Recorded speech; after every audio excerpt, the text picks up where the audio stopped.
სამომხმარებლო ბაზრის 6-თვიანი მონიტორინგის შედეგები წარუდგინა არასამთავრობო ორგანიზაციებს სურსათის ეროვნულმა სააგენტომ. 2013 წლის 1 იანვრიდან 1 ივლისის ჩათვლით სააგენტოს მიერ გამოკვლეულია სხვადასხვა დასახელების სურსათისა და წყლის ნიმუშები.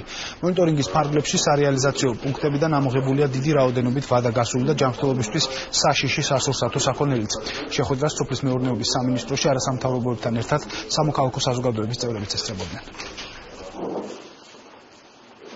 პირველი 6 თვის განმავლობაში უფრო მეტი ინსპექტირებაა ჩატარებული ვიდრე ბოლო 3 წლის განმავლობაში, მე ამას მივიჩნევ წარმატებად და ასეთი ინფორმაციის მიწოდება ჩვენი აზრით არის აუცილებელი, იმიტომ რომ სურსათის ეროვნული სააგენტოს მუშაობის შემფასებელი არის სამოქალაქო საზოგადოება. სურსათის ეროვნულმა სააგენტომ გაცილებით უფრო გააქტიურა მუშაობა გასულ წელთან შედარებით.